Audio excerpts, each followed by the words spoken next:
Le Paisios of Mount Athos, Spiritual Counsels, Volume 4, Family Life, Chapter 2. With patience, the family is saved.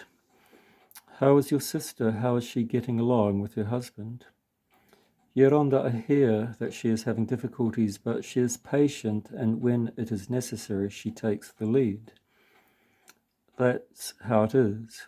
When two oxen are under the yoke and one of them is a little weaker or lazy, then the other applies greater strength and pulls it forward, drawing the weaker one along. You see, people out in the world are working diligently on themselves, but you here in the monastery are like princesses. Think of a mother with 4 children.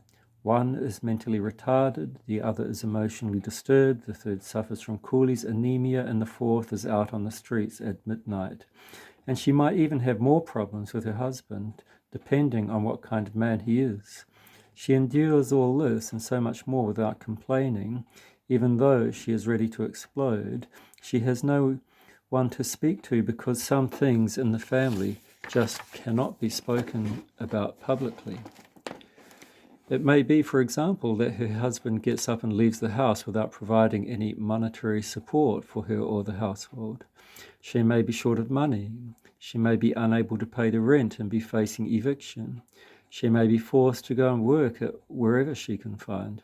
She may be facing all sorts of dangers, yet she still has the fortitude to come and tell me, "Pray for me that I may at least be spared from those dangers." Or it may be that her husband is a drunk and doesn't work, so she has to clean stairs while he goes to the tavern. He may come home at night drunk and beat her, take her money, or even demand the money from her boss himself. Oh, this is martyrdom, all right. And yes, there are some women who have sins, and their sufferings can be seen as the settlement of a debt, but there are others who have no such sins to settle. For them, all this suffering will bring about a clear reward. I know a mother who was an angel, a very good soul, the best behaved child in the family, but she married a very difficult man. Her parents were so misled by him at first. He turned out to be a drunk, a man who had never known discipline as a child. It ran in the family. His father was a drunk too. The poor woman works as hard as a maid, and when she comes home, he beats her. He takes out a knife and yells at her, "I'm going to kill you." She lives in constant fear. What martyrdom. She lives a miserable life, and she has 4 children to care for. Her parents got to the point of advising her to divorce him, but she just answered them with, "I'll try to be more patient."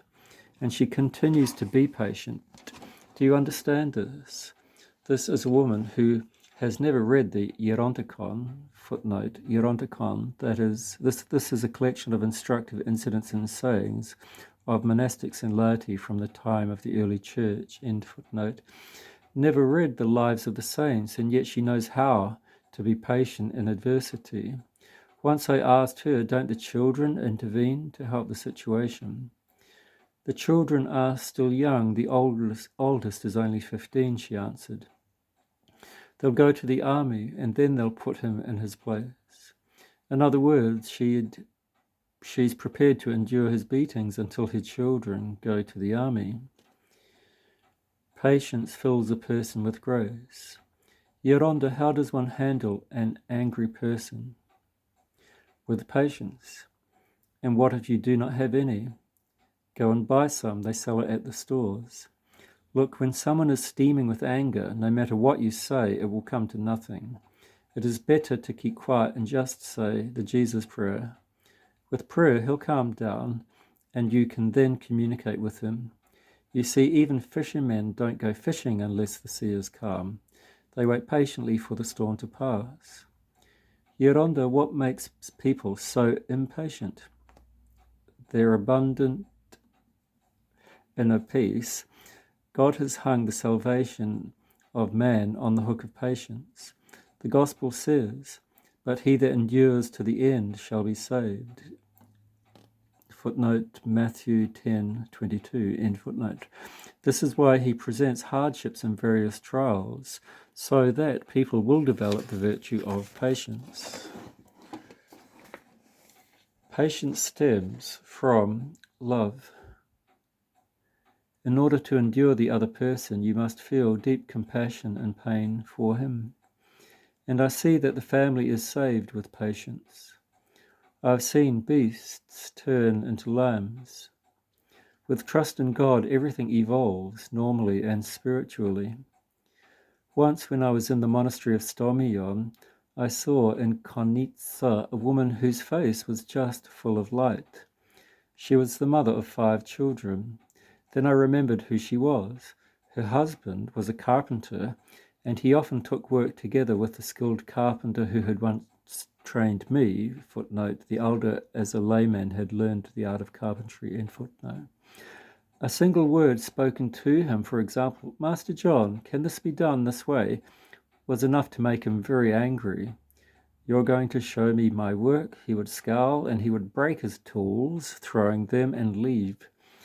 Since he broke things up like this in strangers' homes, imagine what he did in his own home.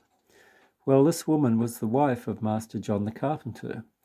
No one could stand to be around that man for a single day, yet this woman lived with him for years. She suffered every day living with him, but she had learned to face everything with kindness and forbearance. Because I knew the situation in their family, I would ask each time I saw her, "How is Master John? Is he working?" Well, sometimes he works and sometimes he relaxes a little. "How are you getting along together in the family?" "Very well, Father," she would reassure me, and she said it from her heart. She never took into account that he often broke his tools, expensive tools, and that she had to do extra work to get by. Do you see with what patience, with what kindness, and with what a noble spirit she faced her many adversities? Now, did she criticize him at all? And for this God shed his grace on her, which made her face shine within a light. She raised her 5 children to be outstanding individuals and kept the family together. How could she justify her husband? With just one good thought. He is my husband. He may say an extra word from time to time. Now, if I were in his place, I might be doing the same thing, she would say. You see, she applied and lived by the gospel, which was why God would send his grace. And if lay people like her can practice patience and become filled with divine grace, how much more patience should we practice, we who are monastics, and have all the presuppositions, all the opportunities for a spiritual life? As I have come to understand, the greatest scandals, not only in the families but also in the state authority, stem from the most insignificant things. In the family, one person must be humble before the other, one must imitate the other's virtues, and also be patient and endure the other's peculiar idiosyncrasies. To make this possible, it helps to think of how Christ sacrificed himself for our sins, and that he bears with us all, billions of people, even though he is without sin. However, when we suffer from the idiosyncrasies of the others, we are paying off the debt of our own sins. God in his goodness has arranged things perfectly so that with our gifts we can help each other, and with our faults we can be humbled by each other. For every person has some gifts, but everyone also has some faults which one must struggle to overcome. I once gave a scolding to someone, but you should see what obedience his wife shows him, even though she is herself a very capable woman. With her, he is a child. With her obedience, she is constantly gathering, storing up divine grace, while he, with his egoism, is constantly distancing himself from divine grace and becoming empty. In the end, who is the one who truly benefits? You see, the secret is humility. The whole foundation is there in obedience, humility. If he would only acknowledge his weakness, his fault, and ask for help from God, divine grace would come to him as well. The faith-filled wife. Yoronda, a wife was abandoned by her husband, who even took their child, and now has relations with 2 other women. She has asked me what to do. Tell her to be as patient as she can, to pray and to behave with kindness. She should wait. She herself should not break up the marriage. There once was a man who abused his wife, treated her badly, but she faced all this with patience and kindness until she died rather young. When they exhumed her body, a sweet fragrance issued from the grave. Everyone who was there was surprised and puzzled. You see, she had lived her life with forbearance and was rewarded in the other life. There's another case I have in mind. A young worldly fellow fell in love with a girl who was living a spiritual life. In order to make her like him, he started going to church and tried to live a spiritual life. They got married, but years later the husband returned to his worldly life. Even though they had 3 grown children, 1 boy in college and 2 younger girls, 1 in middle school and 1 in high school, he continued to live prodigally. He owned a large company and made lots of money, most of which he squandered with his lavish lifestyle. His poor wife held the home together by being frugal and kept their children on the right path by giving them love and sound advice. She never spoke badly about their father, as she didn't want to traumatize or influence them. When he came home late at night, she would make up excuses for him, saying that he had work. But in the middle of the day, when he would come home with some girlfriend of his, what excuse could she give them? So what did this godless man, who didn't deserve to be called a human, as he had no humanity about him, do? He would call ahead to his wife and ask her to prepare one of his favorite meals, and then show up with one of his girlfriends. The poor mother always received them with kindness, giving the children the impression that the girlfriend was one of her friends, and that their father had stopped by her house in order to bring her to theirs for dinner. She would then send the children to their rooms to study, because she feared that they might see something unseemly, as the father did not hesitate to behave inappropriately even in his own home. This happened so frequently with so many different women that the children began to ask their mother, "Mother, how many friends do you have?" "Oh, those are my friends from long ago," she would answer. In the meantime, her husband abused her and treated her worse than a servant. Just think of that mother and what she had to endure day in and day out while serving 2 beasts who dishonored the home, and still she constantly tried to instill good thoughts in her children. And it wasn't as if she knew that this would soon be over, so as to say, "I'll be patient and find some other consolation." The situation went on for many years. But because this deplorable man had given so many rights to the devil, it was only to be expected that he would be under terrible demonic influences. He was like a demented man who had no control over himself and found fault in everything around him. One day, as he was driving like a madman, drunk with carnal passion, he lost control of his car and fell into a ditch. The car was totaled and he was seriously injured. He was transferred to the hospital and after a long recovery was brought home a crippled man. No girlfriend would come near him now, for he was no longer rich and his face was badly deformed. The good wife, however, continued to take care of him without reminding him of his prodigal past. This moved him profoundly and transformed him spiritually. He sincerely repented, asked to go to confession, lived a few years in a Christian way with inner peace, and finally reposed in the Lord. After his death, his son took over the business and provided for his family. The children lived in harmony and love because they had received a good foundation from their good mother. Now, that mother was a true heroine.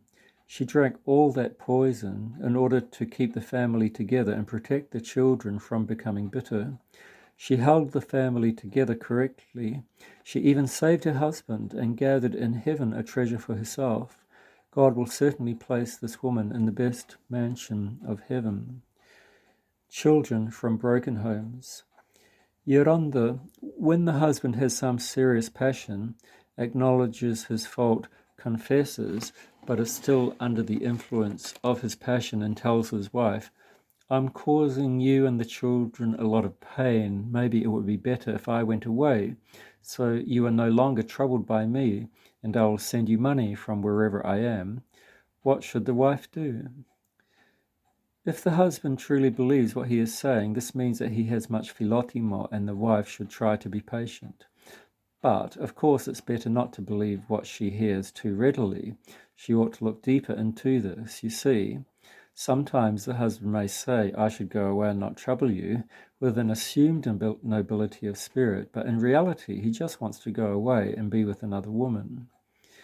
Nowadays, the way it's been degraded, marriage has lost its meaning.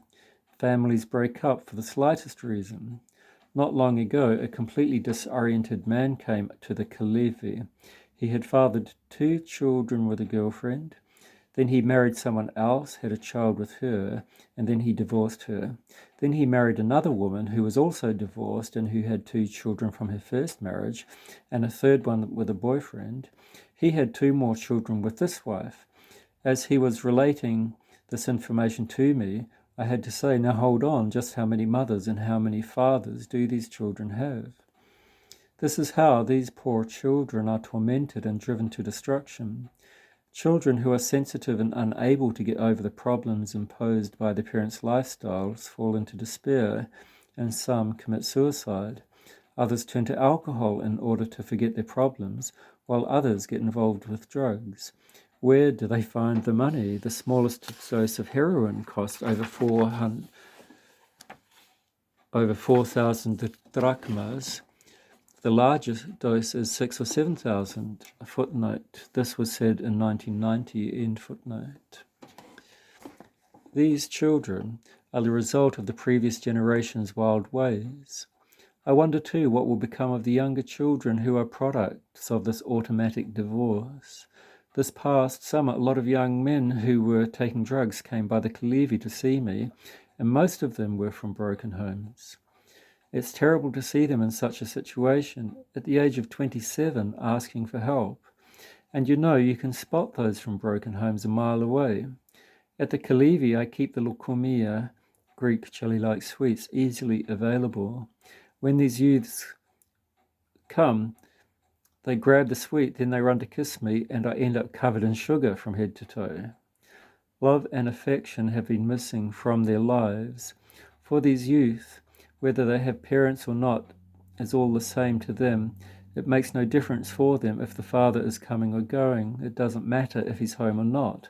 For them, it's all the same. He's wrong and I'm right. I have noticed that some spiritual fathers tell the men who have problems with their wives, be patient, this is a cross you have to bear. What can we do? You will receive a reward from God. Then they tell the same thing to the wives. Be patient, you will have a reward from God. In other words, both may be at fault, but the spiritual father tells each of them to be patient. Or one of them may be at fault and the spiritual father still tells him to be patient. But now the one who is indeed at fault is at peace, believing that he is suffering, tolerating the other person, but who is actually the one causing the pain. A man once came to the Kalevi and told me he had problems with his wife. They were heading for divorce. They couldn't stand to see each other. They were both teachers and had 2 children. They never ate at home as a family. They ate at separate restaurants after school, and they brought sandwiches home for the children to eat. When the parents returned home, those poor children would rummage through their pockets and bags to see what they had brought home for them to eat. It was a real drama. The father even served as a chanter in the church. His wife attended one church and he chanted in another. So he told me, what can I do, Father? I'm bearing a heavy cross, a very heavy cross. We constantly fight. Have you gone to your spiritual father? I asked him. Yes, I have, he replied, and he told me to be patient, for I'm bearing a heavy cross. So I started on him. Let's take things from the start and see who's bearing a heavy cross. When you got married, did you argue like this? No, he said. For 8 years we loved and cared for each other.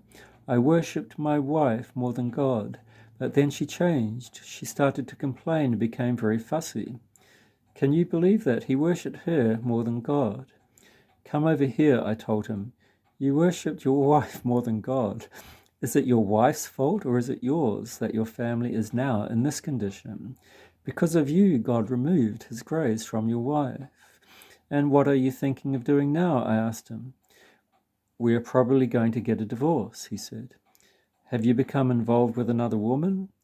Yes, there is someone, he said. Don't you see that you are really the one at fault?